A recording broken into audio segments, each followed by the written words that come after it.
Hello everyone. Before we start, make sure to like and subscribe to the channel, and leave a comment with where you're from and what time you're watching. That way, YouTube will keep showing you stories just like this one. Now, let's begin.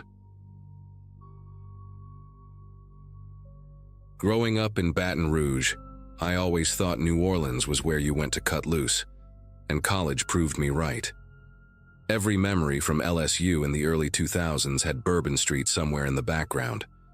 I was working as a mechanical engineer at a chemical plant outside the city when everything went down. My wife Sarah and I had just bought our first house in Metairie, one of those raised shotgun-style homes with the narrow hallways and high ceilings. Life had settled into a comfortable rhythm of weekend barbecues and Saints games, a far cry from the chaos of my 20s. The reunion weekend started innocently enough. 6 of us from the old crew decided to meet up for Jazz Fest 2019. There was Tommy, who'd become a lawyer in Houston, Brad from our fraternity who sold medical equipment, and then there was Colin. While the rest of us had grown softer around the middle and swapped beer pong stories for mortgage rates, Colin looked exactly the same. Same bleached tips in his hair, same tribal tattoo peeking out from his collar, same energy drink in hand at 10 a.m. He still lived in the same apartment complex near campus, still bartended at the same dive bar, still talked about the epic ragers from 2003 like they happened yesterday. That first night, we hit Frenchman Street hard. Colin was in his element, buying rounds of shots nobody asked for, trying to chat up women half his age who looked at him like their creepy uncle. He kept pulling out this little silver flask from his cargo shorts, taking pulls between beers, his eyes getting that glassy look I remembered from college. The thing about Colin was he never knew when to stop. While we were checking our phones for Uber prices around midnight, he was befriending a group of street musicians, promising to jam with them at some after-hours spot in the Bywater. The last clear memory I have from that night is Colin stumbling into the crowd near the Spotted Cat, his arms around 2 strangers, screaming the lyrics to Piano Man, completely out of sync with the jazz band on stage. Tommy tried to corral him, but Colin shoved him away, knocking over someone's drink in the process. Brad and I exchanged that look, the one that said we were too old for this. We made sure he had the Airbnb address in his phone, watched him weave down Royal Street with his new friends, and called our rides. The next morning his bed was still made, but his stuff was there, so we figured he'd crash somewhere else. We texted him about brunch plans, got no response, and honestly, we were relieved. The weekend was more fun without babysitting a 40-year-old who still acted 19. 3 months passed before I heard from Colin again. It was a Tuesday in August, one of those swampy Louisiana days where the air conditioner can't keep up with the humidity. Sarah was visiting her sister in Dallas, and I was eating leftover jambalaya straight from the Tupperware when my phone buzzed. The number wasn't saved, but the area code was local. The text just said, "I know what you did in New Orleans." Then another, "You all left me to die." Then 5 more in rapid succession, each one more unhinged than the last, talking about conspiracies, about how we'd sold him out, how we'd made a deal with them. I tried calling the number, but it went straight to voicemail. The voice was definitely Colin's, but different, hoarse, desperate. More texts flooded in throughout the night. Photos of my house from different angles, screenshots of my LinkedIn, pictures of Sarah's Facebook profile. Around 2 a.m. a video came through, shaky footage of someone walking through my neighborhood, the camera panning up to my bedroom window where the light was still on. My chest tightened. I double-checked all the locks, grabbed my old baseball bat from the garage, and sat in the living room with every light in the house blazing. The next few days were a blur of paranoia. I filed a police report, but they said without an explicit threat there wasn't much they could do. I tried reaching out to Tommy and Brad. They'd been getting similar messages. Tommy's wife had found Colin's Instagram, which had devolved into a stream of cryptic posts about betrayal and the night they fed me to the wolves. Every photo was time-stamped from that weekend in New Orleans, but they were all distorted, edited with weird filters that made faces look melted, twisted. In one video, he was in what looked like a basement somewhere, ranting about how we'd drugged him, sold him to collectors, how he'd escaped, but they were still tracking him. Then Thursday night happened. Sarah was still in Dallas, thank God. I'd been working late trying to catch up after spending half the week dealing with security cameras installation. It was past 11 when I pulled into my driveway, the motion sensor light flickering on as usual. But something was wrong with the front door. It was open just a crack, the darkness inside seeming to swallow the porch light. My work laptop bag suddenly weighed 1,000 pounds. Every instinct screamed at me to get back in the car, but my stupid pride made me creep closer. That's when I saw the scratches around the lock, the wood splintered where something had been jammed into the frame. Smart thing would have been to call 911 from my car, but I kept thinking about my grandmother's jewelry in the bedroom safe, the electronics, all our personal information just sitting there.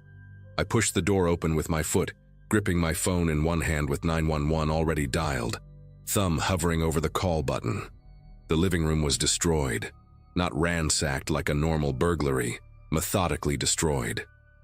Every picture frame was face down, every book pulled from the shelves and arranged in strange patterns on the floor. The couch cushions were sliced open, stuffing scattered like snow, but the TV was untouched, my gaming console still there. This wasn't about stealing. A crash came from the kitchen, followed by muttering. Not whispers, full-voiced rambling like someone having half a conversation. I recognized the voice immediately. Colin. But the words made no sense. Something about finding the tracker, about reversing the harvest, about how we'd marked him for collection. I crept through the dining room, peering around the corner. There he was, illuminated by the refrigerator light, emptying every container onto the floor. He'd lost weight, maybe 30 pounds, his clothes hanging off him like rags. His hair was completely shaved, revealing scabs and scratches across his scalp. In his right hand was a hunting knife, the kind with a serrated edge. He must have sensed me because he spun around, his eyes wild and unfocused. But here's what made my skin crawl. He smiled. Not angry, not threatening, just this wide, genuine smile like we were old buddies meeting at a bar. "There you are, Mitchell," he said, stepping over the mess of broken eggs and spilled milk. "I've been waiting. You need to tell me where you hid it, the thing you took from me that night." "I know you have it. They told me you have it. Just give it back and I'll leave you alone forever." The knife swayed in his grip, catching the light. He took another step forward, still smiling that horrible friendly smile. My thumb hit the call button just as Colin lunged. Not at me, at the phone, knocking it from my hand. It skittered across the floor, the 911 operator's voice tiny and distant. We crashed into the dining room table, chairs flying. The knife came down, punching through the wood where my head had been a second before. I grabbed his wrist with both hands, trying to control the blade while he pressed down with shocking strength. His breath was sour, medicinal. "You don't remember because they made you forget," he hissed, spit flying. "But I remember everything. The room under Bourbon Street, the men in suits, what they did to me while you all watched." His free hand clawed at my face, fingernails finding my cheek, and I knew I was losing this fight. Pure adrenaline saved me. I drove my knee up into his stomach and he wheezed, loosening his grip just enough. I rolled hard to the left, sending us both crashing into the china cabinet. Glass shattered around us, my grandmother's plates exploding like porcelain grenades. A shard caught Colin across the forehead, blood immediately streaming into his eyes. He staggered back, wiping at his face, giving me just enough time to scramble toward the kitchen. But he was faster than someone that malnourished should have been, tackling me from behind. We hit the refrigerator hard, magnets and photos scattering. The knife clattered away into the darkness under the stove. That's when I heard them, sirens, getting closer. The 911 call had gone through. Colin heard them too, his whole body going rigid. "You called them? You called them?" He grabbed my shoulders, shaking me like a child. "Don't you understand? They're not police. They're collectors. They've been watching since New Orleans. You just signed your own death warrant." He released me and dove for the knife, fishing frantically under the stove. I grabbed the nearest thing, Sarah's cast iron skillet from the drying rack, and brought it down on his reaching arm. The crack was audible. He screamed, rolling away, clutching his wrist to his chest. Red and blue lights flooded through the windows. Colin was cornered between me and the back door, tears mixing with the blood on his face. "I'm trying to save you," he whispered, his voice breaking. "We opened something that night. When you left me behind, I saw what follows people home. It's been feeding on me for months. And now it knows where you live." The police were at the door, shouting commands. Colin looked at me one last time, and for just a second his eyes were clear, terrified, completely sane. "Check your shadows, Mitchell, count them. You'll see." Then he charged the officers as they entered, screaming incoherently. They took him down hard, 3 cops wrestling him into cuffs while he thrashed and bit. The aftermath was almost anticlimactic. Colin was charged with breaking and entering, assault, and terroristic threatening. During his psych evaluation, they found massive amounts of methamphetamines in his system, along with synthetic cannabinoids and research chemicals. Turns out after we'd left him that night in New Orleans, he'd gone on a 3-day bender with some local dealers, ended up in a trap house in the 9th Ward, where they'd dosed him with God knows what. He'd been psychotic ever since, living in abandoned buildings, convinced we'd been part of some organ harvesting conspiracy. They sent him to a facility in Pineville for treatment. I haven't heard from him since. Sarah and I moved to the North Shore, got a security system, tried to forget. But sometimes late at night when I'm the last one awake, I catch myself doing what he said, counting shadows. So far, the number's always been right, so far.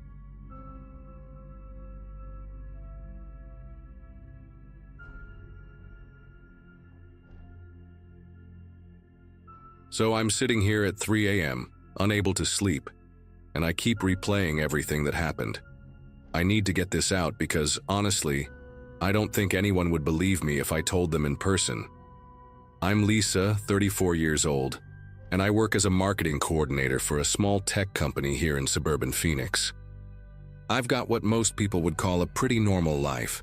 Married to Jake for 8 years, 2 kids, Emma's 9 and Luke's 6. And we live in this cozy ranch house with a decent yard where the kids can play. Jake works construction, comes home tired but happy, and we usually spend our evenings helping with homework or watching Netflix after the kids are in bed. Life was predictable, comfortable, maybe even a little boring, but I loved it. I thought I had everything figured out until November 15th, when my past came knocking. I was folding laundry in the living room when my phone buzzed with a Facebook message from someone I hadn't heard from in 18 years. "OMG, Lisa! Is this really you? It's Vanessa!" The profile picture showed a woman with perfectly styled blonde hair and a smile that looked too white, too perfect. Vanessa Chen, my childhood best friend who disappeared from my life when her family moved to Oregon during our junior year. We were inseparable growing up. Sleepovers every weekend, shared secrets, matching friendship bracelets, the whole 9 yards. She was the kind of friend who knew all my fears and dreams, who I trusted with everything. Seeing her name pop up after all these years sent this weird mix of excitement and anxiety through me. I stared at the message for a solid 10 minutes before responding, my heart doing this strange flutter thing I couldn't explain.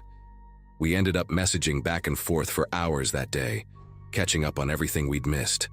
She told me about her divorce from some tech executive in Seattle, how she'd gotten into real estate and was doing incredibly well. Her words. She kept asking detailed questions about my life, wanting to know about Jake, the kids, our house, my job, even what our daily routine looked like. At the time, I thought she was just being friendly, genuinely interested in reconnecting. She sent me photos of herself in expensive-looking clothes, standing in front of luxury cars and fancy restaurants. But when I really looked at the pictures, there was something hollow about her eyes, like she was performing happiness rather than actually feeling it. She mentioned she was planning a trip to Phoenix for business and asked if we could meet up. The eagerness in her messages was almost desperate, but I chalked it up to nostalgia and loneliness after her divorce. When Jake came home that evening, I told him about Vanessa reaching out, and he seemed genuinely happy for me. "That's awesome, babe. You always talked about how much you missed her," he said while loosening his work boots. I showed him her pictures and he made some comment about how different she looked from the old photos I had. He was right. The awkward, slightly chubby teenager with braces and frizzy hair had transformed into this polished, almost intimidating woman. But people change, right? 18 years is a long time. I invited her to stay with us for the weekend when she came to town, thinking it would be nice to have a proper reunion. Jake was supportive, even offered to take the kids to his parents' house so we could have some girl time. I was touched by how thoughtful he was being, making space for this important reconnection. Looking back now, I wish I'd paid more attention to the way Vanessa's questions about him had gotten more specific as our conversation went on. The week before her visit, Vanessa started calling instead of just texting. Long conversations that stretched into the evening, always when Jake was putting the kids to bed or in the shower. She'd ask things like, "Does Jake still work late?" Or, "Is he handy around the house?" Or, "Does he help with cooking?" Questions that seemed innocent enough but felt oddly focused on my husband's habits and personality. She wanted to know what time he left for work, what he liked to do on weekends, what made him laugh. I found myself painting this picture of our life together, describing how Jake would surprise me with coffee in bed on Sundays, how he'd built Emma a treehouse last summer, how he always made sure to text me throughout his workday. Vanessa would make these little humming sounds like she was taking mental notes. "He sounds amazing, Lisa. You're so lucky." But the way she said lucky made it sound temporary, like something that could change. Friday afternoon, I was rushing around trying to get the house perfect before Vanessa arrived. I'd cleaned everything twice, bought her favorite snacks from when we were teenagers, and even put fresh flowers in the guest room. Jake had taken the kids to his mom's place like we'd planned, and the house felt unnaturally quiet. When the doorbell rang at exactly 6 p.m., I practically sprinted to answer it. Standing on my doorstep was a version of Vanessa I barely recognized. Designer everything, perfectly applied makeup, and this confidence that radiated from her like heat. She was beautiful in a way that made me suddenly aware of my old jeans and messy ponytail. "Oh my God, Lisa," she squealed, pulling me into a hug that smelled like expensive perfume and something else I couldn't identify. Her grip was tighter than necessary, lasting just a beat too long. When she pulled back, her eyes were scanning my face like she was memorizing every detail, every line, every imperfection. She had 2 massive suitcases for what was supposed to be a 3-day visit, and when I commented on it, she laughed this tinkling sound that didn't match the Vanessa I remembered. Oh, you know me. I overpack for everything. But the old Vanessa was always a light traveler, preferring to borrow my clothes during sleepovers. As I helped her carry the bags to the guest room, I noticed they were surprisingly heavy. She immediately started gushing about the house, touching everything, running her fingers along the kitchen counters, picking up framed photos, examining the kids' artwork on the refrigerator. "This is exactly the kind of life I always pictured you having," she said, but there was something sharp underneath the sweetness. She lingered over our wedding photos, asking detailed questions about the venue, the dress, how Jake proposed. Then she spotted the family portrait we'd taken last Christmas, all of us in matching red sweaters and genuine smiles, and her expression shifted into something I couldn't quite read. When Jake came home around 8 p.m. to drop off some clothes he'd forgotten, Vanessa transformed instantly.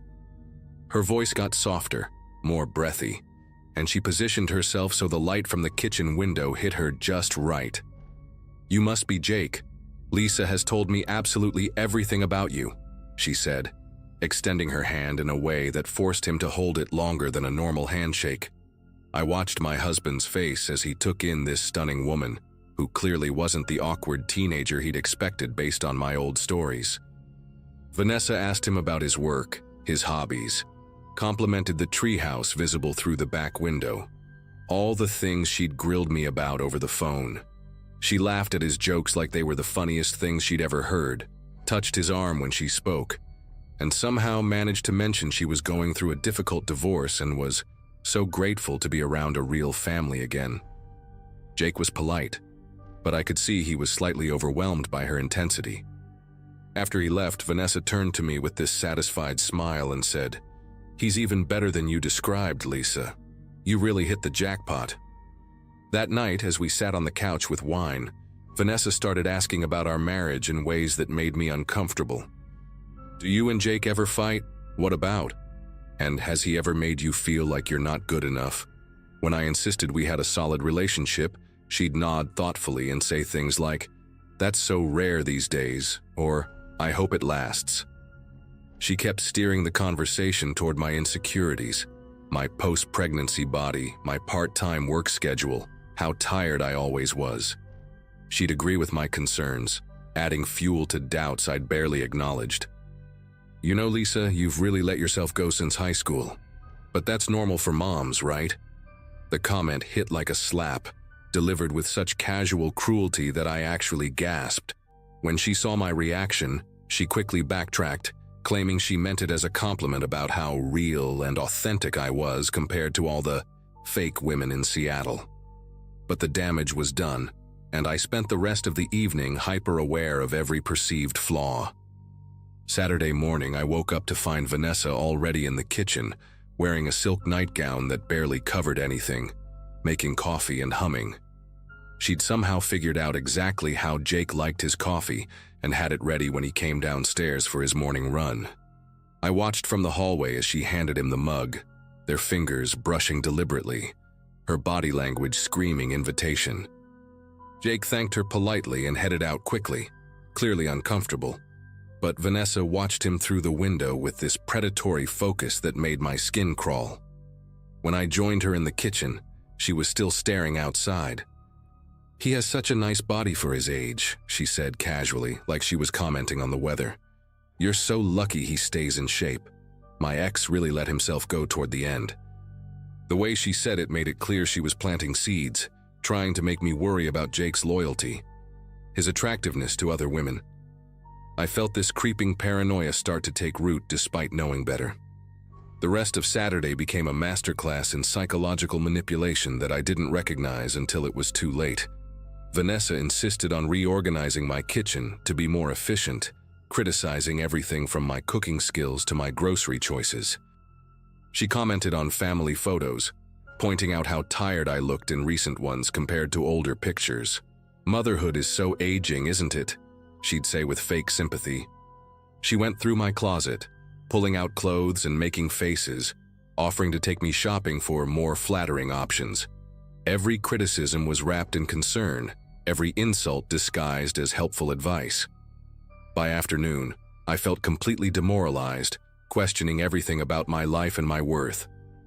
When Jake came back from his run, Vanessa had changed into tight yoga pants and a crop top, doing stretches in our living room. She asked him to help her with a difficult pose, requiring him to spot her in positions that were clearly designed to show off her body. I could see Jake's discomfort, but also noticed him stealing glances when he thought no one was looking. The jealousy burning in my chest was exactly what she wanted. Sunday morning, I found Vanessa in Jake's home office sitting at his computer, in nothing but an oversized t-shirt. "Oh, I was just checking my emails," she said innocently when I walked in. But the screen showed his Facebook page, not her email. She'd been going through his photos, his messages, learning everything she could about him. When I confronted her, she laughed it off as curiosity about how couples communicate these days, since her marriage had failed. But I'd caught her red-handed, and the mask slipped for just a moment. Her eyes went cold, calculating before the sweet smile returned. "You're so paranoid, Lisa. I'm just trying to understand what makes relationships work." That afternoon, she suggested we go hiking at South Mountain, just the three of us, claiming she wanted to experience authentic Arizona nature before heading back to Seattle. Something about the way she said it made my stomach clench, but Jake thought it was a great idea, and I couldn't object without seeming crazy. The trail Vanessa chose was one I'd never been on, supposedly recommended by someone at her hotel. It was more isolated than our usual family-friendly paths, winding up rocky terrain with steep drop-offs on one side. She'd done her research, picking a route that would get us away from other hikers. As we climbed higher, Vanessa kept positioning herself between Jake and me, touching his arm when pointing out views, asking him to help her over rocks she could clearly handle herself. She was wearing inappropriate shoes, designer sneakers with no grip, and kept stumbling in ways that required Jake to catch her. Each accident was perfectly timed, perfectly executed. About an hour in, we reached a narrow section where the path curved around a particularly steep cliff face.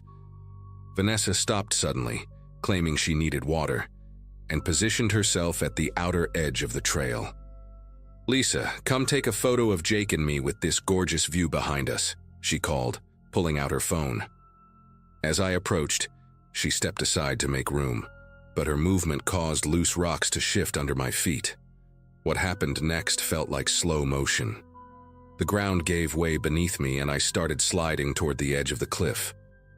I could hear myself screaming, my fingernails scraping against rock as I tried to find something, anything, to grab onto.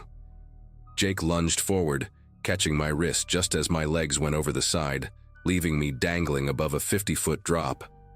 The terror was overwhelming. I could feel his grip slipping from my sweaty palm, could see the jagged rocks below waiting to break every bone in my body. But what haunts me most was Vanessa's face in those crucial seconds. She wasn't rushing to help or screaming in panic like you'd expect.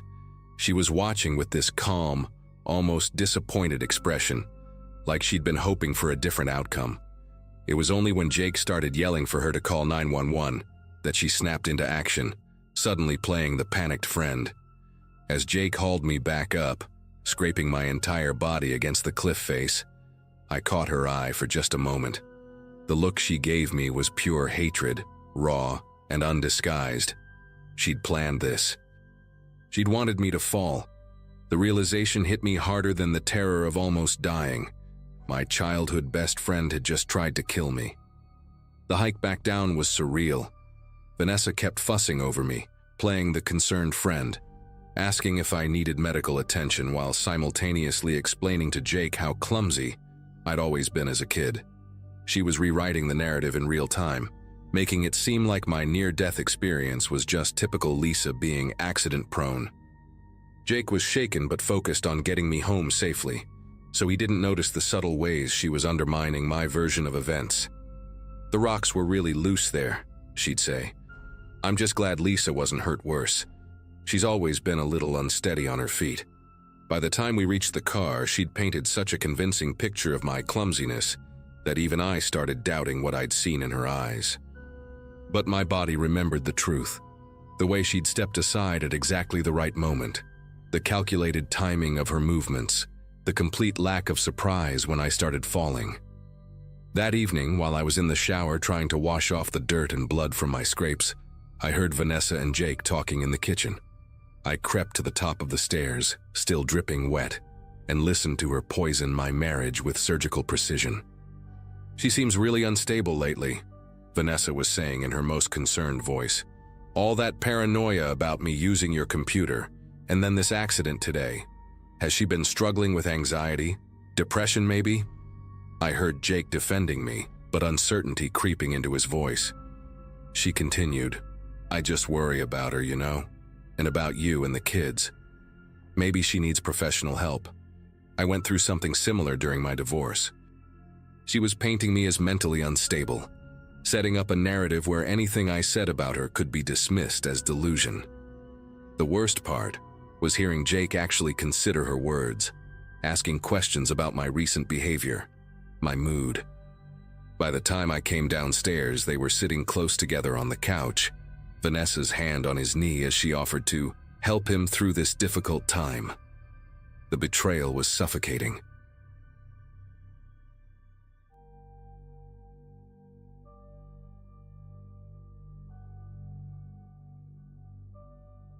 Working at the downtown accounting firm was supposed to be my fresh start after everything fell apart. With Melody, we'd been inseparable since freshman year of college, the kind of friendship where we knew each other's coffee orders by heart and could finish each other's sentences. But something shifted last spring when I got promoted to senior financial analyst and she didn't. The congratulations felt forced, her smile never quite reaching her eyes anymore. Little comments started creeping in about how I was changing and getting too good for our old hangout spots. When she made that cutting remark about my new apartment being daddy's money at my housewarming party, something inside me snapped. I'd worked 60-hour weeks to afford that place, scraping together every penny, while she bounced between part-time gigs. The final blow came on a rainy Thursday in March, when she showed up at my office unannounced, demanding to know why I hadn't invited her to drinks with my co-workers the night before. Her voice carried across the entire floor as she accused me of abandoning our friendship for corporate climbers. The humiliation burned in my chest as my colleagues pretended not to stare. That night, I made the hardest decision of my adult life. I blocked her number, unfriended her on every social platform, and deleted the countless photos of us from my phone. 10 years of friendship, gone with a few taps on a screen. The silence that followed felt both liberating and devastating, like ripping off a bandage that had been covering an infected wound. For the first month, I threw myself into work with a vengeance that surprised even my boss, Mr. Patterson. I stayed late organizing spreadsheets, volunteered for the complicated audit cases nobody else wanted, and even started bringing homemade muffins for the break room on Fridays. My apartment became my sanctuary, a place where I could finally breathe without walking on eggshells around someone else's mood swings. I redecorated the living room, bought plants that actually stayed alive, and started having my sister over for weekend movie marathons. The constant anxiety that had knotted my shoulders for months finally began to loosen. Friends from work started inviting me to their barbecues and book clubs, and I discovered parts of myself that had been buried under years of managing Melody's emotional storms. But then the messages started rolling in. First, it was my old college roommate Jessica texting at 7 a.m. on a Wednesday. "Hey, are you okay? Melody posted that you've been missing for weeks and she's really worried." The confusion hit me like ice water. Missing? I'd been at my desk every day, answering emails, processing financial reports, living my perfectly normal life. Then came a call from my cousin David, his voice tight with concern as he asked if I needed help, if something terrible had happened. My phone buzzed relentlessly with notifications from numbers I barely recognized, all asking the same question. Where was I? And why hadn't anyone heard from me? The surreal nature of it made me question my own sanity for a moment, like I was living in some twisted alternate reality where my existence had been erased. My lunch break turned into a frantic research session as I created fake social media accounts to see what Melody had been posting. What I found made my appetite vanish completely. She'd crafted this elaborate narrative about our last conversation, where I'd supposedly seemed distant and troubled. Her posts painted me as someone spiraling into depression, talking about disappearing and starting over somewhere new. The comments section was flooded with concerned friends offering to help search, sharing old photos of me with captions like, "Please come home safe." She'd even posted a photo of my empty desk at work, claiming she'd gone to check on me only to find I'd abandoned everything. The most chilling part was how genuine her worry appeared in every comment response, thanking people for their prayers and promising to keep everyone updated on the search efforts. The paranoia crept in slowly at first, then hit me like a freight train during my commute home that evening. Every person who glanced at me on the subway felt like a potential searcher, someone who might recognize my face from Melody's missing person campaign. I ducked into a corner deli near my apartment and watched through the window as a man in a baseball cap lingered near my building's entrance for what seemed like an eternity. When I finally worked up the courage to approach my front door, my hands trembled as I fumbled with my keys. The hallway that had always felt warm and welcoming now stretched before me like a gauntlet. Mrs. Chen from 4B gave me the strangest look as she passed, her eyes lingering on my face with an expression I couldn't quite place. Was it recognition? Suspicion? The familiar weight of my apartment door closing behind me had never felt more necessary. Saturday morning brought the most disturbing revelation yet. My landlord, Mr. Kovac, called while I was making breakfast, his usually cheerful voice replaced by something cautious and probing. Listen, honey, I had someone here yesterday asking about you. Pretty blonde girl, said she was your friend and was worried because nobody's seen you in weeks. He paused and I could hear him shuffling papers in the background. She seemed real upset, crying and everything. Said she just wanted to check your apartment to make sure you weren't, well, you know. Had some story about you giving her a spare key? My coffee mug slipped from my fingers, shattering against the kitchen tiles as the implications crashed over me. Melody had never had a key to my place, and the fact that she'd come looking for one while I was at work sent waves of violation through my entire body. The confrontation couldn't wait another second.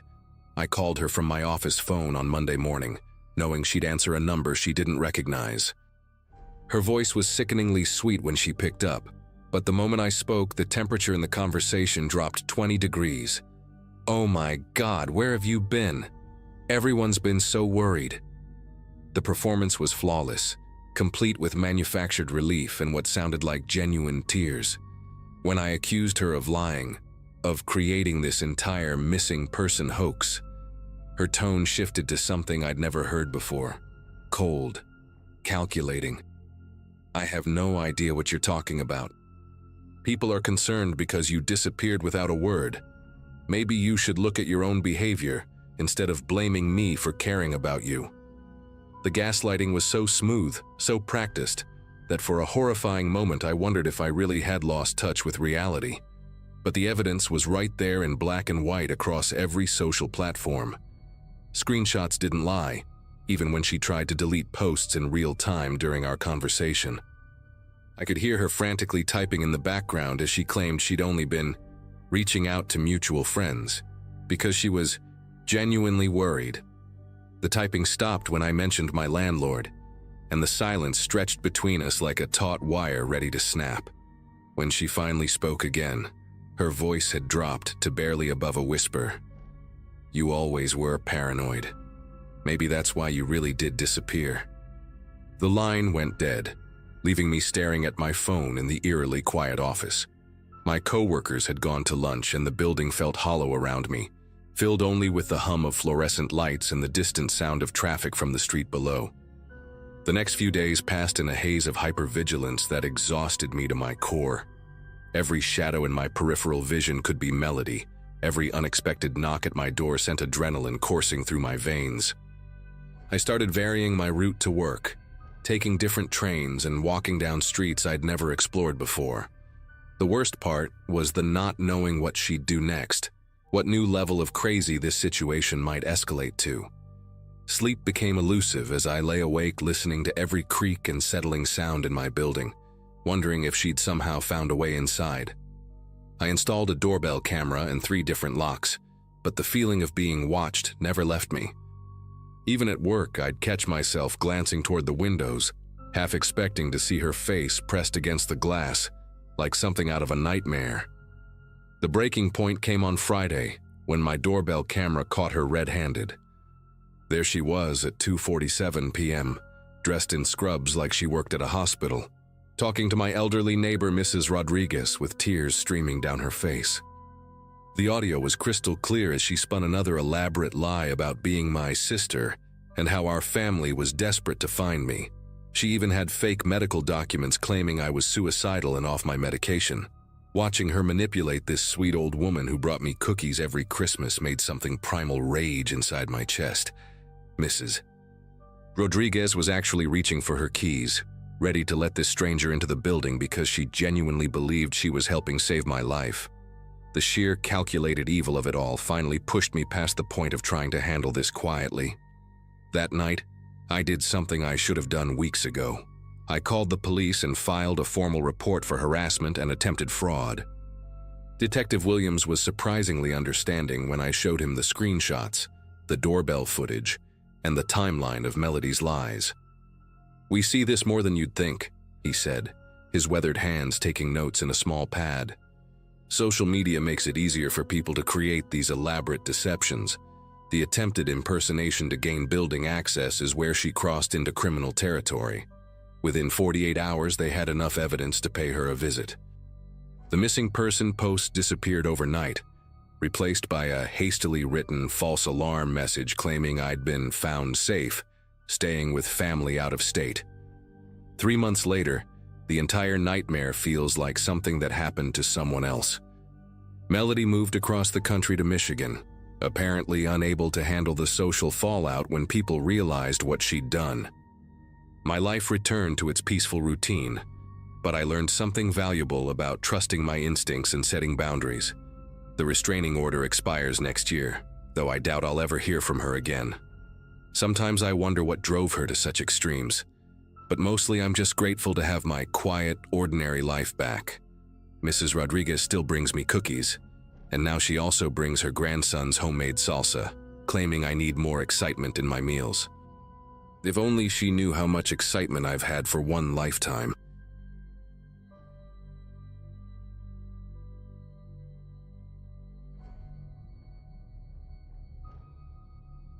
"28 years old, working as an insurance adjuster in Denver, Colorado, and I thought the worst part of my life was behind me. Had my own apartment, steady job, even started dating this amazing girl named Rebecca, who made me laugh until my sides hurt. Life felt normal for the first time in years, but normal has a way of shattering when you least expect it, and for me, that happened on a rainy Tuesday in February 2023. I was sorting through claim files when my phone buzzed with a text from a number I hadn't seen in over a decade.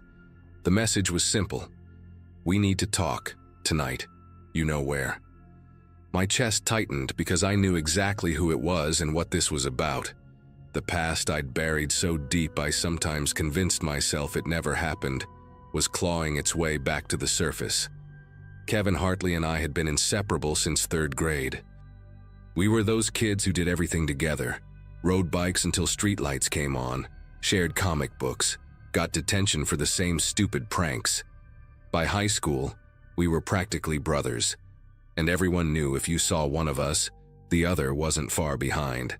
Kevin was the wild one, always pushing boundaries, always daring me to do things I knew I shouldn't. He had this infectious energy that made you feel invincible, like nothing bad could ever really happen as long as you were together.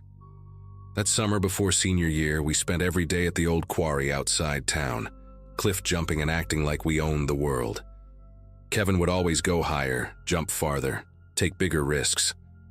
"Live a little, Andrew," he'd say, flashing that crooked grin that got us both into more trouble than I care to remember. I should have known that reckless streak would eventually catch up to us. August 15th, 2015. That date is burned into my memory like a brand. We'd been drinking at the quarry, just the two of us, celebrating because Kevin had finally gotten his acceptance letter to community college. The sun was setting, painting the water this gorgeous orange-gold color, and we were feeling invincible. Kevin kept talking about this girl he wanted to ask out, making all these grand plans for senior year. Then he got this crazy idea about jumping from the highest point we'd never attempted before, this jagged outcrop about 60 feet up that locals called Devil's Perch. I told him he was insane, that we'd had too much to drink, but Kevin just laughed and started climbing. "Come on, Andy," he yelled down at me, "don't be such a chicken." So I followed him up, my heart pounding with every step. When we reached the top, Kevin was standing right at the edge, arms spread wide like he was about to fly. "Kevin, seriously, let's just go back down," I said, but he wasn't listening. He was staring at something in the water below, squinting through the fading light. That's when we saw him. This older guy, maybe in his 40s, floating face down about 20 feet from where we usually landed. Kevin sobered up instantly, and we both scrambled down the rocks to get a better look. The man was clearly dead, had been for a while from the look of it, probably some homeless drifter who'd fallen in during the night. But Kevin, in his panic, did something that changed everything. He jumped in and tried to pull the body to shore, saying we had to help, we had to call someone. I was screaming at him to stop, to think about what this looked like. 2 drunk teenagers at an isolated quarry with a dead body. When Kevin finally dragged the man onto the rocky shore, we could see he'd hit his head on something, probably the same rocks we'd been jumping from all summer. That's when Kevin lost it completely, started babbling about how this was our fault, how we should have found him sooner. In my panic, I made the decision that would haunt us both for the next decade. I grabbed Kevin by the shoulders and shook him hard, telling him to listen to me. "Nobody knows we were here," I said, my voice barely above a whisper. "Nobody saw us come up here. If we call the police, they'll want to know why we didn't report it immediately. They'll smell the alcohol on us. They'll ask questions we can't answer."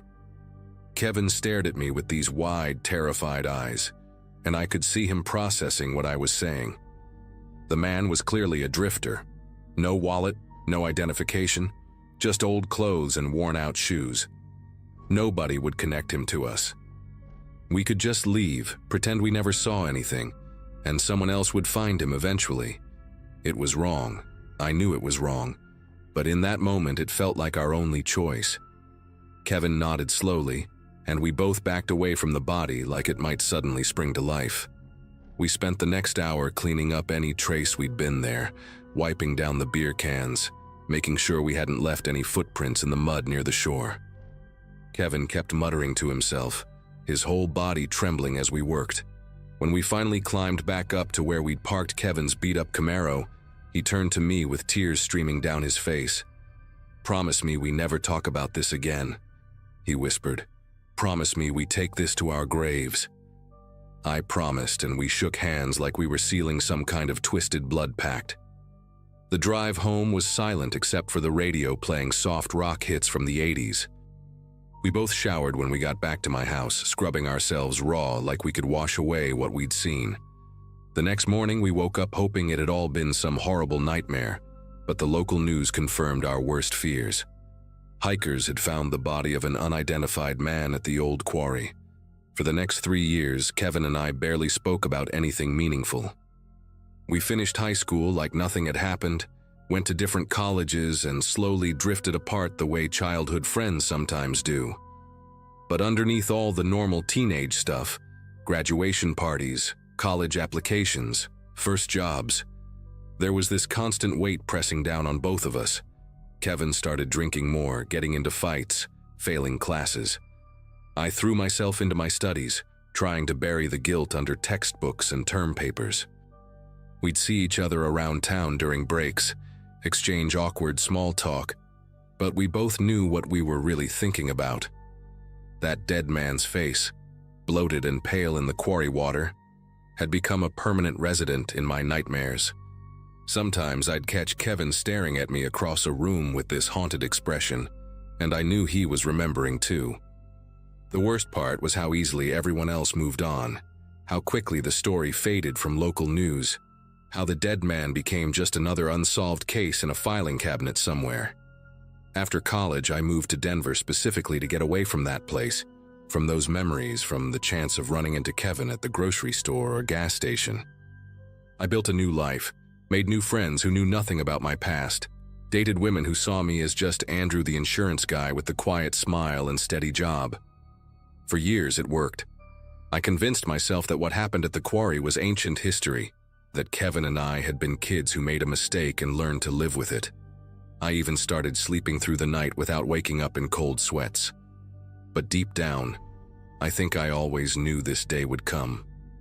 You can't bury something that big forever, especially when there's another person out there who knows the truth.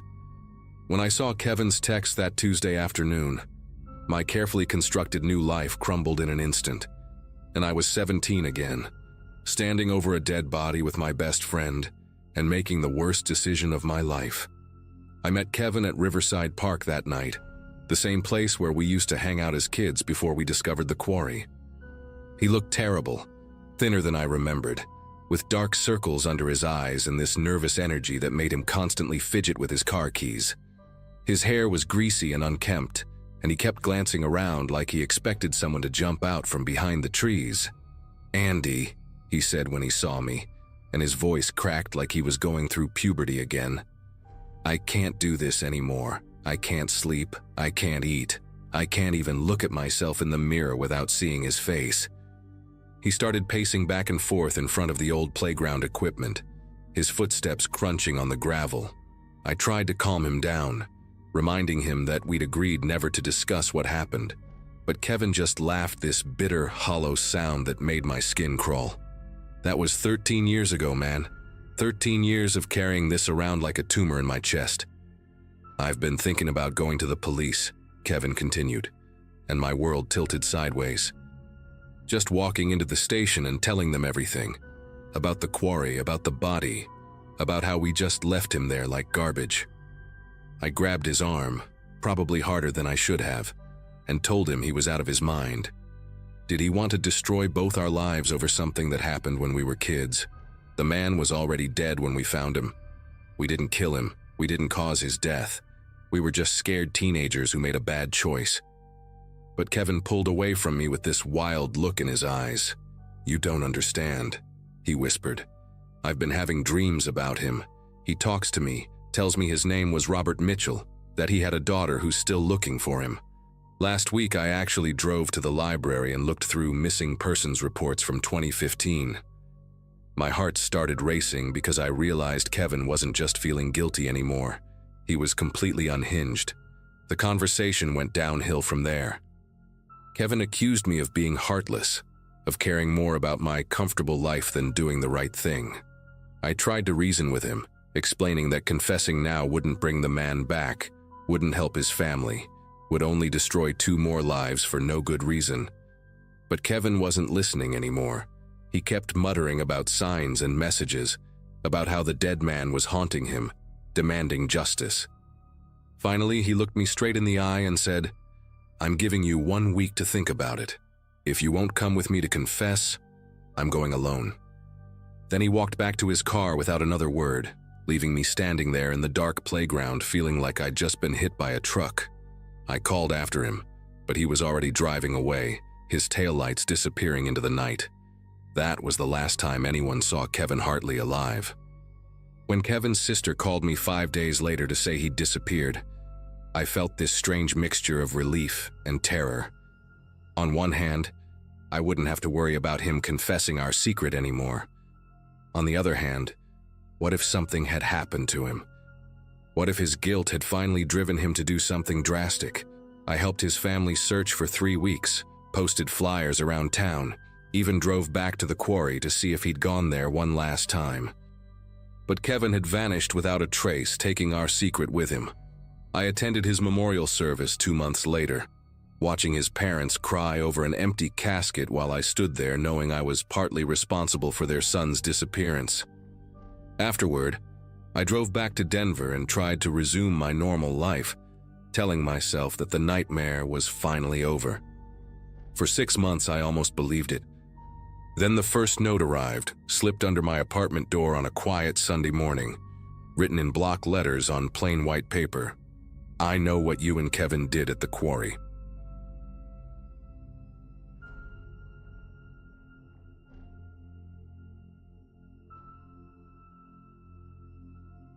I still get this weird feeling in my chest whenever I think about what happened that Saturday afternoon, in November 2021. At the time, I was 26, working as a graphic designer for a small marketing firm in Austin, and honestly thought I had my life pretty figured out. Been dating my girlfriend Amy for about 8 months, had a solid group of friends, and was sharing an apartment with my best friend since college, Tyler.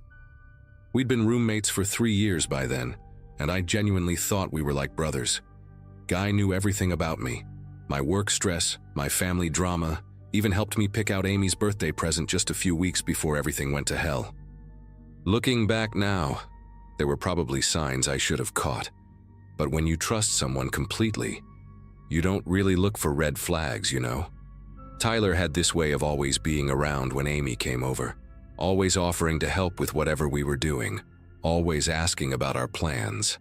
I just thought he was being a good friend.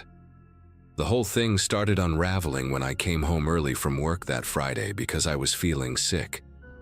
Had some stomach bug that was going around the office, and my boss told me to just go home and rest up for the weekend. I was planning to surprise Amy with dinner at this new Italian place she'd been wanting to try, but figured I'd grab some soup and crash on the couch instead. When I walked into our apartment, I could hear Tyler on the phone in his room, and at first I didn't think anything of it. But then I heard him say Amy's name, and something about the way he said it made me stop and listen. He was talking to someone about how beautiful she looked in this red dress she'd worn to my company's holiday party the week before, describing it in detail like he'd been studying every inch of her. The conversation went on for maybe 10 minutes, and I stood there in the hallway like an idiot, trying to convince myself I was misunderstanding what I was hearing. But when he started talking about how he deserved someone like her and how I didn't appreciate what I had, I knew something was seriously wrong. I didn't confront him right away because honestly, I was too shocked to process what I'd heard. Instead, I quietly went to my room and started thinking about all the little things that suddenly made sense. How Tyler always seemed to know Amy's schedule better than I did. How he'd sometimes mention things about her that she'd never told me directly. How he always positioned himself next to her in group photos. That weekend, I started paying closer attention, and it was like seeing our friendship through a completely different lens. When Amy came over on Sunday to watch movies, Tyler kept finding excuses to join us on the couch, and I noticed how he'd look at her when he thought I wasn't watching. It wasn't just casual glances, it was this intense, almost hungry stare that made my skin crawl. After she left, I decided I needed to go through Tyler's room while he was at work the next day.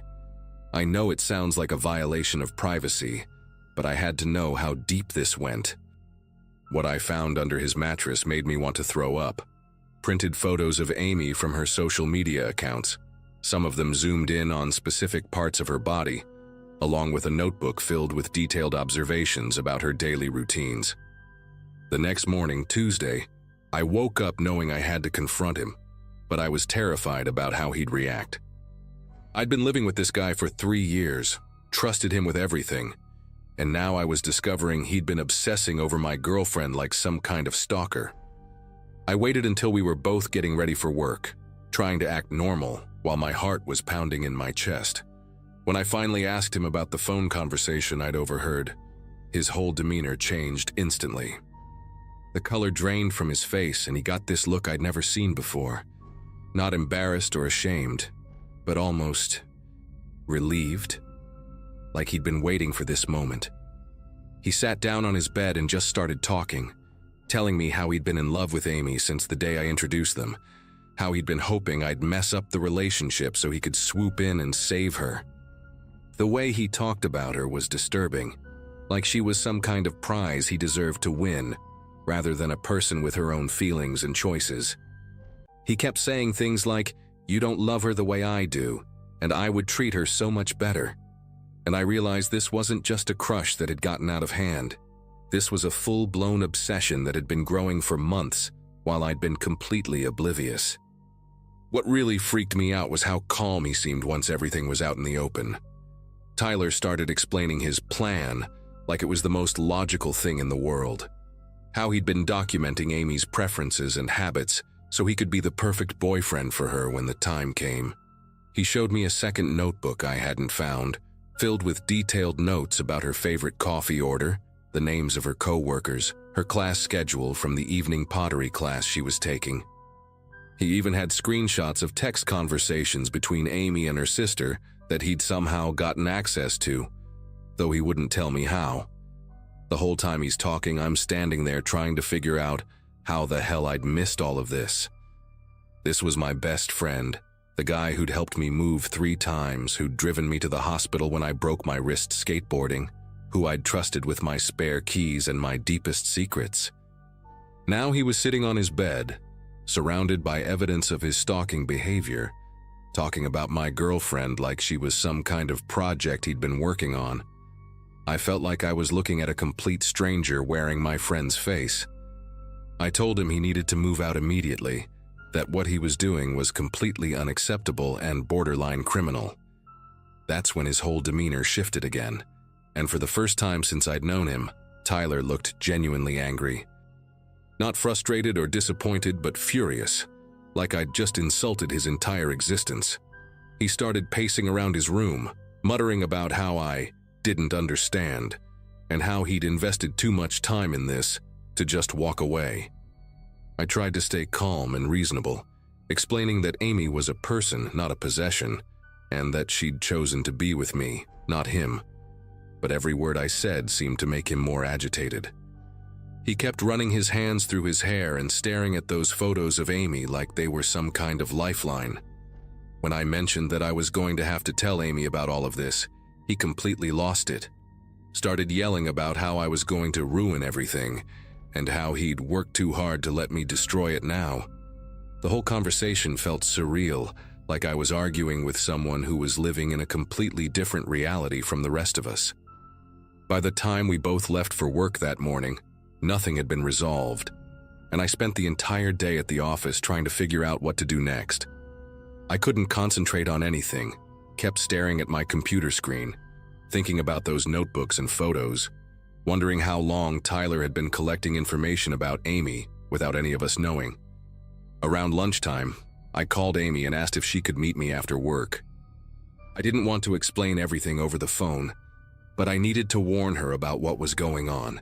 She could tell something was wrong by the tone of my voice, kept asking if I was okay, but I just told her we needed to talk in person. The rest of the afternoon dragged by, and every time my phone buzzed, I expected it to be Tyler with some kind of explanation or apology, but he didn't contact me at all. When I got home that evening, his car wasn't in the parking lot, and I found a note on the kitchen counter saying he'd gone to stay at his brother's place for a few days to think things through. I should have been relieved, but instead I felt this growing sense of dread, like we were heading towards something much worse than just an awkward roommate situation. I met Amy at our usual coffee shop downtown, this little place called Brewster's that we'd been going to since our second date. She was already there when I arrived, sitting at our favorite table by the window, and the moment she saw my face, I could tell she knew something serious was wrong. I'd rehearsed what I was going to say during the entire drive over, but when I actually started talking, everything came out in this jumbled mess of accusations and revelations. Amy's expression went from confused to horrified as I explained about the photos, the notebooks, the phone conversation I'd overheard. When I told her about the text messages between her and her sister, she went completely pale and asked how that was even possible. Turns out, Tyler had asked to borrow her phone a few weeks earlier when his battery died at a group dinner, and she'd given it to him without thinking twice about it. He must have forwarded those messages to himself and then deleted the evidence from her phone. The more we talked, the more violations we uncovered. Times when Tyler had shown up places where Amy was supposed to be, information he shouldn't have had, conversations he'd inserted himself into based on things he'd learned from stalking her social media. Amy was terrified, which made me feel even worse for not catching this sooner. She kept asking if I thought Tyler would try to contact her directly, and honestly, I didn't know what to expect anymore. We decided she should stay at her sister's place for a few days until we figured out how to handle the situation, and I promised to change the locks on my apartment immediately.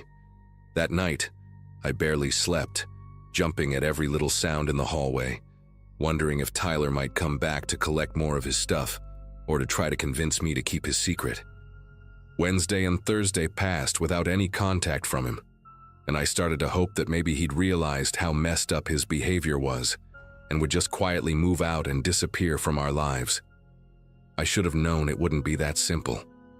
Friday afternoon, Amy texted me saying she was going to stop by the campus bookstore to pick up some supplies for her pottery class, and that's when everything went to hell.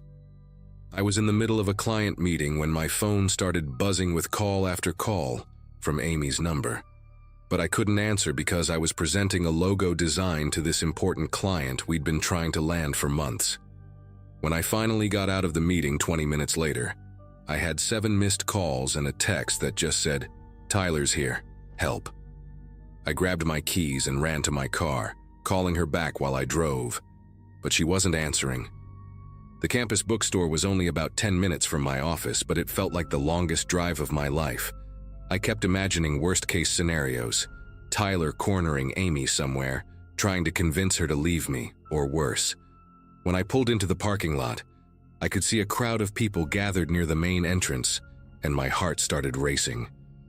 I pushed through the group and found Amy standing near the information desk, visibly shaking, while 2 campus security guards were trying to calm down Tyler, who was pacing back and forth with his hands clenched into fists. The moment Tyler saw me, he started yelling about how I'd poisoned Amy against him, and how he'd come to set the record straight.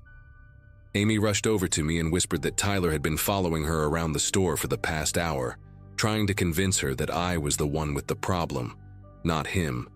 He'd been insisting that his feelings for her were pure, and that I was just jealous of their connection. The situation escalated fast when Tyler realized Amy had already told me everything.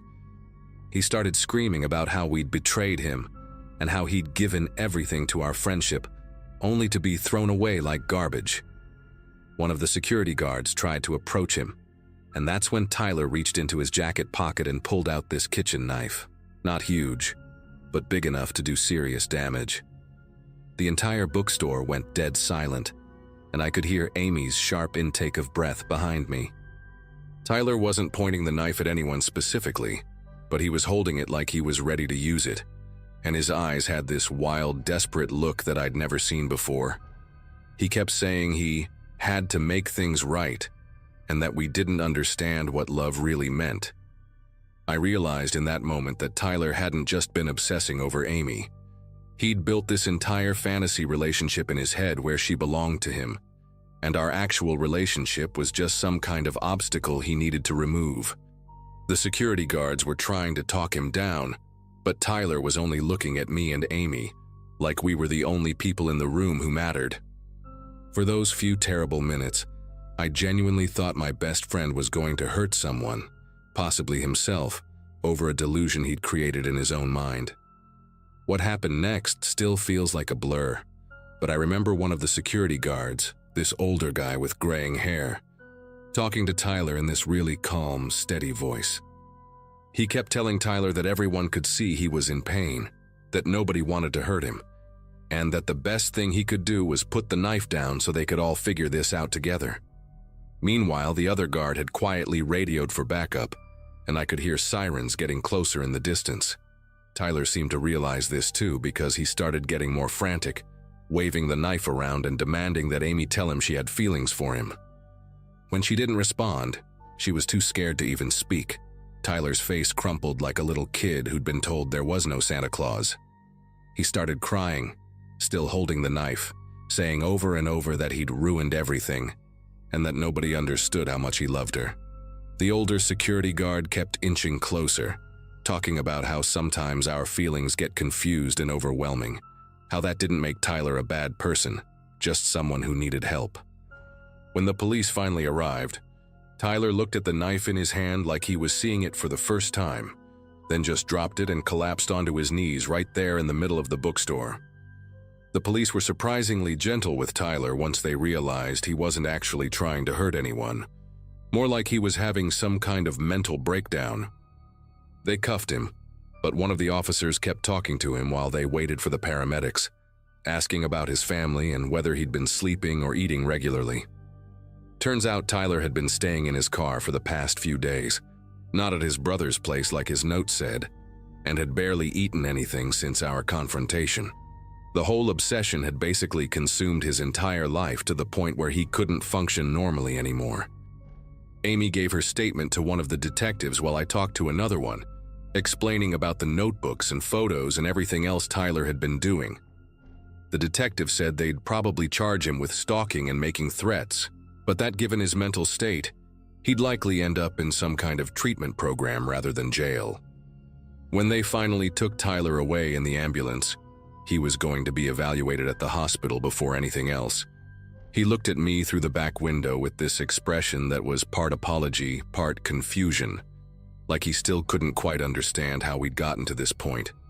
3 years later, I can honestly say I still don't fully understand what happened to my friendship with Tyler, or how I missed all the warning signs for so long. Amy and I are engaged now, planning our wedding for next summer, and we've both had therapy to help process the whole experience.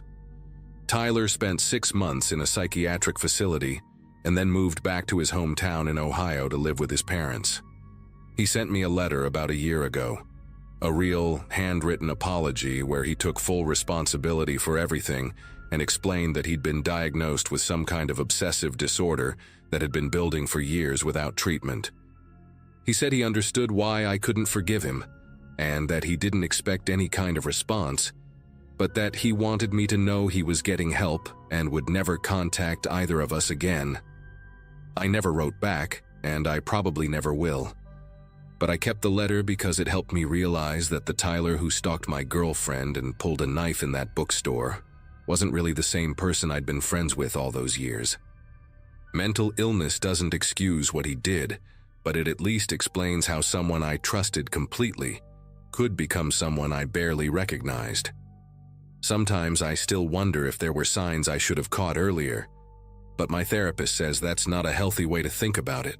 The important thing is that Amy and I got through it together, and we're both stronger now because of what we survived.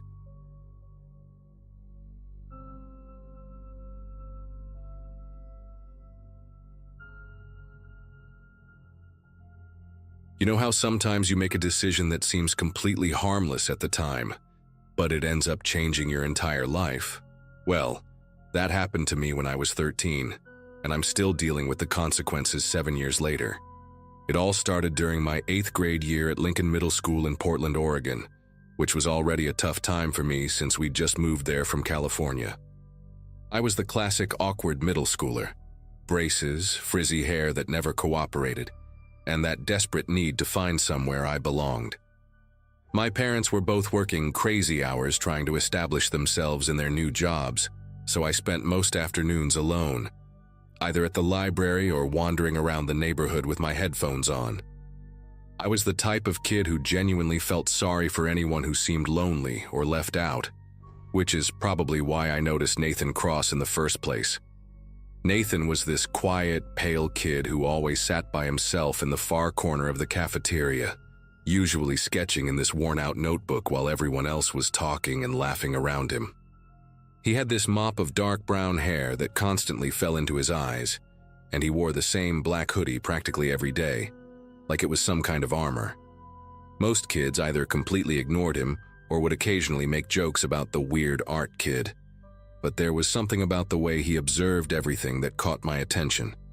His eyes were this unusual shade of gray, almost silver, and they had this quality that made you feel like he was seeing way more than he should. I'd catch him staring sometimes, not just at me but at everyone, like he was memorizing details that the rest of us weren't even aware of. Looking back, that should have been my first red flag, but at 13 I just thought he seemed lonely and misunderstood.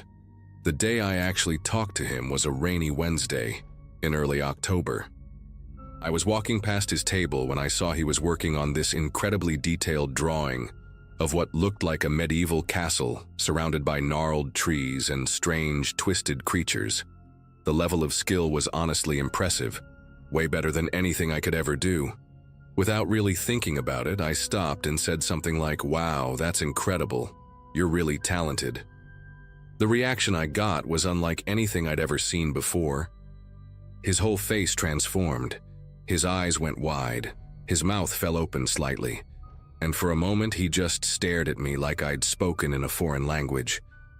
Then suddenly he was talking a mile a minute, telling me about all these fantasy worlds he'd created, the stories he was writing, the characters he'd been developing for years.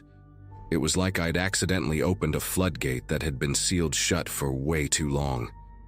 That conversation lasted the entire lunch period, and by the time the bell rang, Nathan looked at me like I'd just given him the greatest gift in the world. He told me his name and explained that he'd been at Lincoln since 6th grade, but had never really connected with anyone before. The way he said "connected" stuck with me. There was this intensity behind it that felt like more than just casual friendship. He asked if we could sit together again the next day, and something about the hopeful, almost desperate look in those gray eyes made it impossible for me to say no. As I walked to my next class, I remember feeling good about myself, like I'd done something genuinely kind for someone who really needed it. I had no idea that I'd just made the biggest mistake of my life, or that Nathan Cross was about to become my shadow in ways I never could have imagined. From that day forward, Nathan attached himself to me like I was his personal salvation. What started as sitting together at lunch quickly escalated into him walking me to every single class, even when it meant he'd be late to his own. He would appear at my locker between periods with these small, intricately detailed drawings he'd made of me. And I mean detailed in a way that was both flattering and deeply unsettling. He'd captured the exact way I held my books, the specific angle I tilted my head when I was thinking, even the little scar on my chin from when I fell off my bike in 4th grade. When I asked him how he remembered all these tiny details, he'd get this dreamy look in his eyes and say he just paid attention to important things.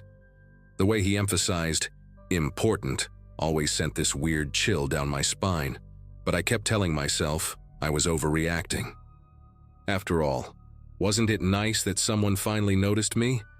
My parents were so wrapped up in their new jobs that they barely asked about my day anymore. But Nathan's attention came with a price that I didn't recognize at first. He started showing up in places where I definitely hadn't invited him. Outside the public library where I went to do homework, at the corner store near my house where I bought snacks after school, even at the small park 3 blocks from my home where I walked our family dog every evening.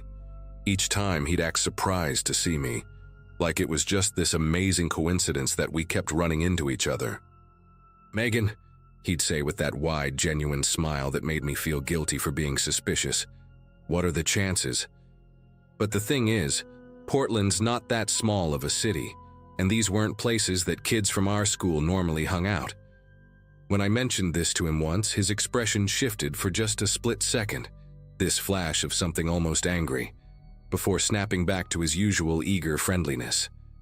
He laughed and said he just liked exploring the neighborhood, especially areas where he might bump into me. The possessiveness started creeping in around mid-December. If I talked to other kids during class or even just smiled at someone in the hallway, Nathan would get this look on his face like I'd personally betrayed him.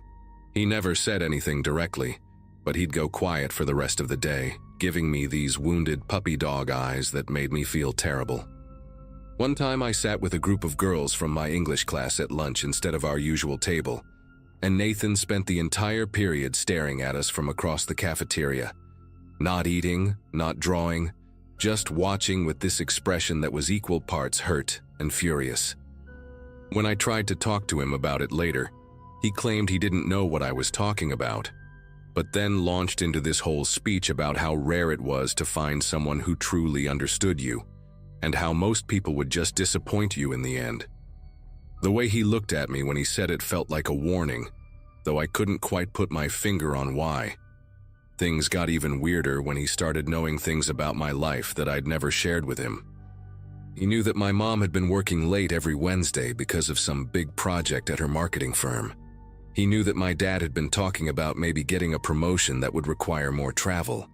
He even knew that my older sister Claire had broken up with her boyfriend the weekend before, which was something that had happened at our house, and that I definitely hadn't mentioned to anyone at school. When I asked him how he knew all this stuff, he'd get this secretive little smile and say he was just good at picking up on things, or that I must have mentioned it and forgotten. But I knew I hadn't. The realization that he somehow had access to information about my private family life made me start questioning everything about our friendship. Was he following me home? Listening to my phone calls? The possibilities running through my head were making me paranoid, but I couldn't shake the feeling that Nathan knew way more about me than any normal friend should. The breaking point came in January, right after winter break. I'd spent the 2 weeks off visiting my grandparents in Arizona with my family, and I'd been looking forward to some space from Nathan's constant presence. But when I got back to school, he greeted me with this detailed drawing of a desert landscape that looked exactly like the view from my grandparents' backyard, complete with the specific arrangement of cacti and the old wooden fence that ran along their property line. My mouth literally fell open when I saw it. There was no way he could have known what that place looked like unless he'd been there, or unless he'd seen photos. When I confronted him about it, his whole demeanor changed.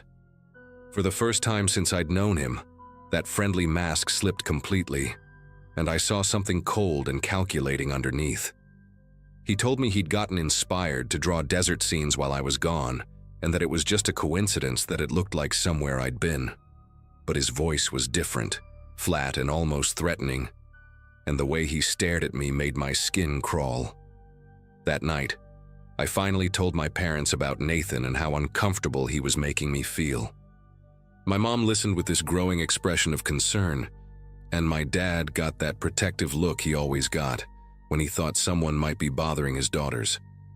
They decided to call the school the next day to talk to the guidance counselor about the situation. But somehow Nathan found out about the meeting before it even happened. He cornered me by my locker the next morning, and his eyes had this desperate, almost wild quality that I'd never seen before. He begged me not to ruin everything between us, saying that he'd never had a real friend before and that losing me would destroy him. The way he said destroy felt like a threat, and for the first time, I was genuinely scared of him. He kept talking about how special our connection was, how most people wouldn't understand what we had, and how he'd do anything to protect our friendship. Anything. The word hung in the air between us like a promise and a warning all at once. Fortunately, my parents followed through with their plan, and the school took the situation seriously enough to keep Nathan away from me for the rest of the year. They moved his lunch period and made sure we didn't have any classes together. I thought that would be the end of it, especially when my dad got that promotion he'd been hoping for and we moved to Seattle the summer before high school. I remember feeling this huge sense of relief as we drove away from Portland, like I was finally escaping from something that had been suffocating me for months. High school in Seattle was a fresh start. I made normal friends, dated normal guys, and slowly started to forget about the intensity of Nathan's gray eyes and the way he'd made me feel like I was constantly being watched. For 4 years, I lived a completely ordinary teenage life, and Nathan Cross became just a weird memory from middle school that I rarely thought about. But the thing about people like Nathan is that they don't just forget and move on like normal people do. 3 months ago, I started getting friend requests on social media from accounts that seemed fake. Generic profile pictures, no mutual friends, but somehow they knew details about my life that only someone who'd been following me for a long time would know. The messages started shortly after that. They weren't threatening exactly, but they were personal in a way that made my skin crawl. Someone knew about my job at the graphic design firm downtown, about my apartment in Capitol Hill, about the coffee shop where I went every morning before work. They knew I'd gotten a small tattoo behind my ear last year, and that I'd recently adopted a rescue cat named Pixel. The messages always came from different accounts, but there was something about the writing style that felt familiar. Overly formal, intensely observant, and with this underlying current of possessiveness that I remembered all too well. Last week, everything came to a head in the most terrifying way possible. I was having lunch at my usual spot near the office when I saw him. Nathan Cross, 7 years older but still unmistakably the same person, sitting at a table across the restaurant with a clear view of where I always sat. He looked different, taller, more filled out, with shorter hair and clothes that actually fit him properly. But those gray eyes were exactly the same. When our eyes met, he didn't look surprised or embarrassed like a normal person would. Instead, he smiled and raised his hand in a little wave, like we were old friends who just happened to run into each other. My entire body went numb with terror. I grabbed my stuff and practically ran back to my office, where I immediately called building security and then the police. That's when I found out the truly horrifying extent of what Nathan had been doing all these years. He'd been living in Seattle for almost 2 years, had gotten a job at a tech company just 6 blocks from my office, and had created dozens of fake social media profiles to monitor my every move. The police found evidence that he'd been impersonating me online, using my photos and personal information to create fake dating profiles, and even applying for jobs using my identity. The detective told me this was one of the most sophisticated stalking cases he'd ever seen. Nathan had essentially been living a parallel version of my life, and I'd had no idea. They arrested him that same day, and he's currently facing multiple charges for identity theft, cyberstalking, and harassment. I still can't sleep properly, knowing that for 7 years, he never stopped watching me, never stopped believing that we had some kind of special connection that justified all of this. Sometimes I wonder what would have happened if I'd never been kind to that lonely kid in the cafeteria. But then I remember that people like Nathan don't need a reason. They just need a target.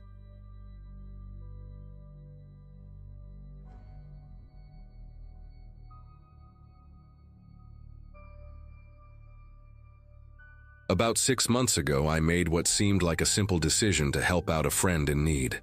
Brandon had been my buddy since college. We'd known each other for almost 10 years, hung out regularly, grabbed beers, played video games, the whole deal. He was always a bit quirky, sure, but in that harmless way where he'd obsess over weird conspiracy theories or spend hours researching random topics online. I'm a 28-year-old software developer working remotely from my 2-bedroom apartment in Tampa, making decent money and living a pretty routine life. My days were predictable. Wake up, work from my home office, maybe go for a run, order takeout, rinse and repeat. The extra bedroom had become my storage room and occasional guest space. When Brandon called me that Tuesday in March 2023, he sounded desperate in a way I'd never heard before. He'd lost his job at the marketing firm where he'd worked for 3 years, and his landlord was kicking him out because he couldn't make rent. His voice had this shaky quality to it, like he was on the verge of tears but trying to hold it together. Brandon explained that his parents had cut him off financially after some big fight, and he had nowhere else to turn. He asked if he could crash on my couch for just a few weeks until he got back on his feet. The guy had always been there for me during my rough patches in college, so of course I said yes without hesitation.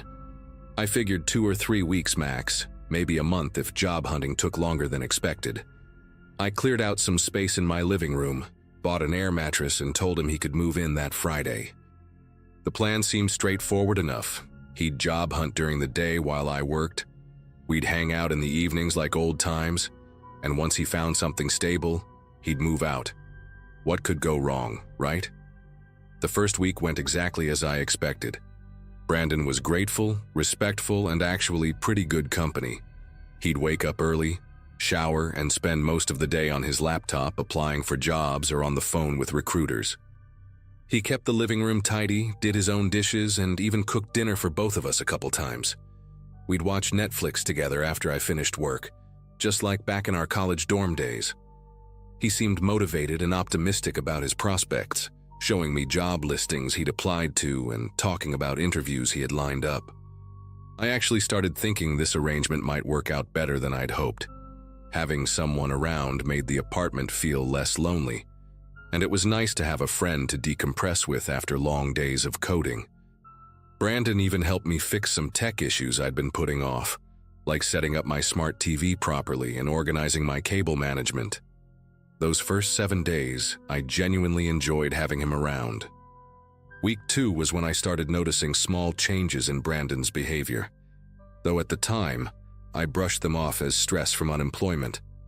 He'd stay up much later than before, often still awake when I went to bed around midnight, just sitting on the couch scrolling through his phone with this intense focus. Sometimes I'd wake up at 2 or 3 a.m. to use the bathroom and find him still in the exact same position, staring at his screen in the dark.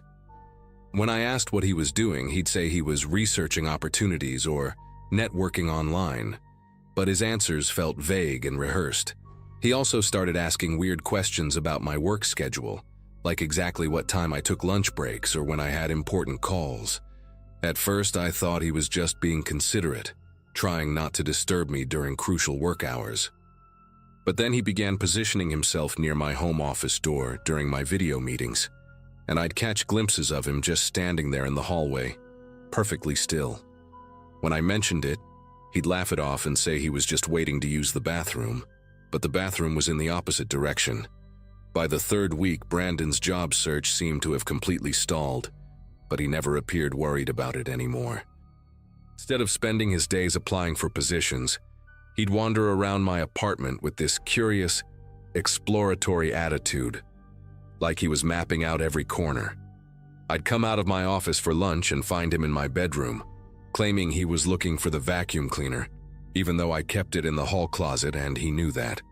Once I caught him going through my mail on the kitchen counter, holding up each envelope and examining the return addresses carefully.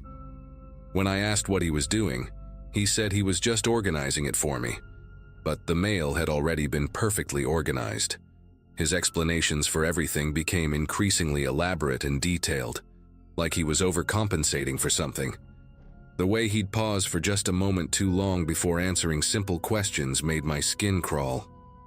Most unsettling was how he'd started responding to conversations I was having in my office during work calls, even though my door was closed and he shouldn't have been able to hear what I was saying. The fourth week brought a new level of strange behavior that I couldn't ignore anymore. Brandon began rearranging small things throughout my apartment, not in any helpful way, but in ways that made no sense. I'd find my coffee mugs moved to different shelves, my books reorganized by height instead of topic, and my bathroom supplies switched around for no apparent reason. When I confronted him about it, he'd get this confused expression and insist he hadn't touched anything, even when I'd literally watched him do it an hour earlier. He also started having these intense phone conversations in whispered tones, always facing away from me and walking to the far end of the room. The conversations would go on for hours, but I never heard him mention job interviews or potential employers. Instead, I'd catch fragments about keeping track and maintaining position and gathering information.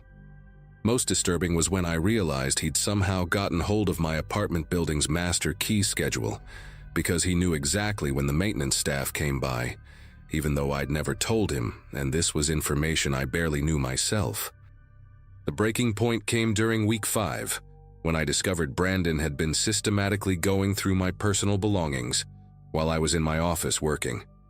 I found fingerprint smudges on my laptop screen, which I always kept closed when not in use, and my desk drawers had been rifled through despite having nothing valuable in them. My important documents folder had been completely reorganized, and several items were missing, including my lease agreement and some bank statements.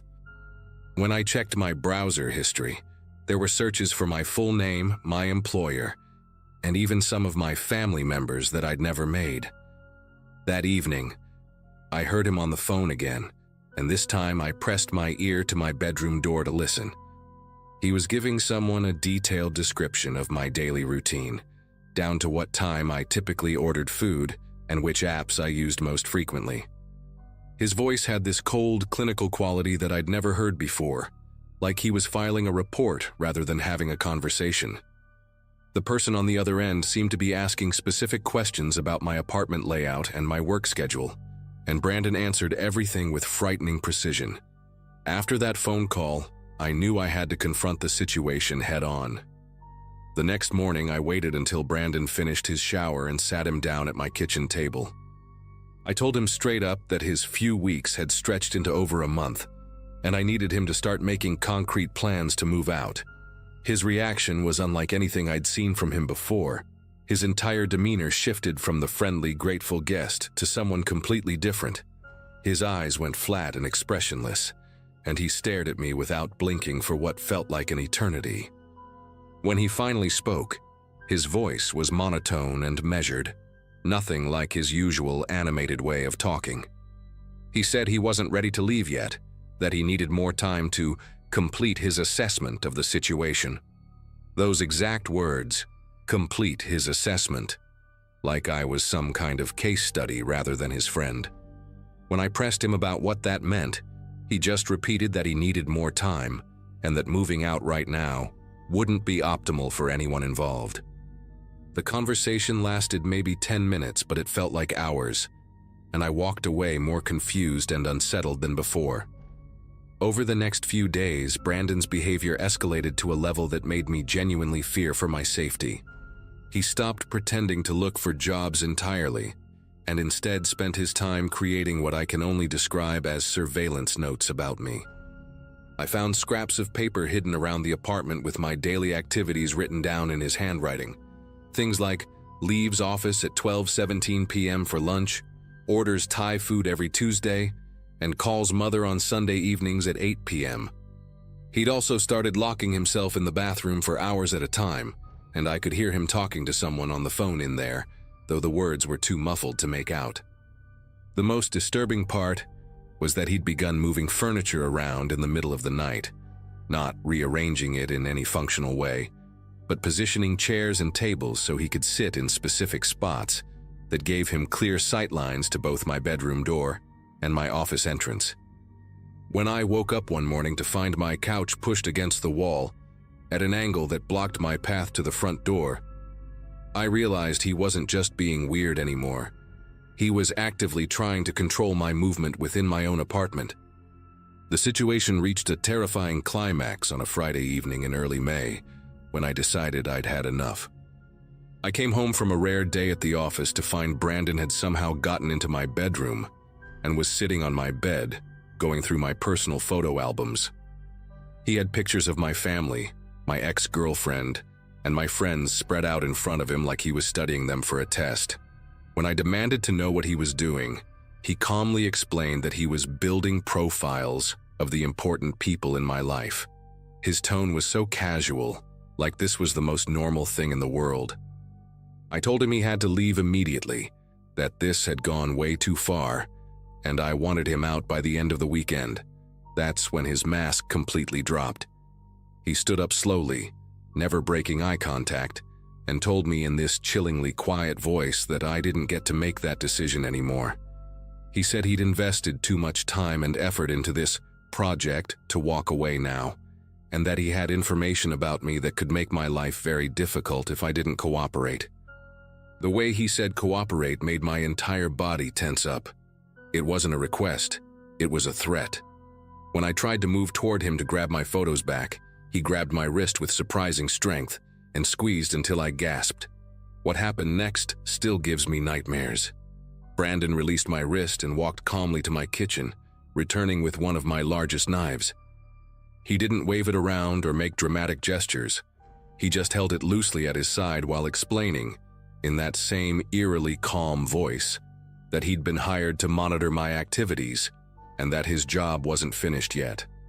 He mentioned specific details about my bank account, my work projects, and even conversations I'd had with my parents that he couldn't possibly have known unless he'd been recording everything. The knife wasn't necessarily a direct threat, but its presence made it clear that he was prepared to use violence if I didn't comply with whatever twisted plan he had. He told me that his employers were very interested in my work, particularly a new software project I'd been developing for my company. He'd been feeding them information for weeks, and they wanted more detailed technical specifications that he couldn't access without my cooperation. The whole time he spoke, he kept running his thumb along the blade's edge, not cutting himself but testing its sharpness. I realized in that moment that the Brandon I'd known for 10 years had either never existed or had been completely consumed by whoever he'd become. This wasn't mental illness or unemployment stress. This was calculated, deliberate manipulation. In that moment of absolute terror, something in my brain switched from panic to survival mode. I remembered that my upstairs neighbor, Garrett, was a police officer who often worked evening shifts and might be home.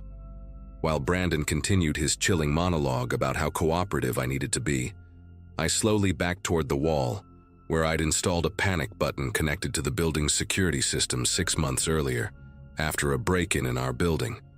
I'd never had to use it, but I knew it would immediately alert both building security and local police. Brandon was so focused on his speech about his employers and their requirements that he didn't notice my subtle movement. When I was close enough, I slammed my palm against the button and immediately heard the piercing alarm that would bring help. Brandon's calm demeanor shattered instantly. He lunged toward me with the knife, but I managed to dodge and run toward my front door. I was screaming for help at the top of my lungs, and within seconds I heard Garrett's heavy footsteps thundering down the stairs. Brandon realized he was trapped and made a desperate attempt to escape through my fire escape window. But Garrett was already pounding on my door. I unlocked it and practically collapsed into his arms, pointing toward the window where Brandon was struggling with the latch. Garrett called for backup while I gave him a rapid explanation of what had been happening. The police arrived within minutes and found Brandon trying to climb down the fire escape with a backpack full of my personal documents, including printed copies of my emails, photos of my apartment layout, and detailed notes about my daily routines. When they searched his belongings, they discovered he'd been working for some kind of corporate espionage operation that targeted tech workers with valuable intellectual property. Apparently, his unemployment was completely fabricated. He'd been specifically assigned to get close to me because of the software project I was working on. The police found evidence that he'd been recording our conversations, photographing my computer screen, and even installing monitoring software on my devices. He'd been planning to stay indefinitely until he could access my work files and steal the complete technical specifications. The whole desperate friend needing help act had been an elaborate setup from the beginning. Brandon was charged with breaking and entering, attempted assault, theft, and corporate espionage.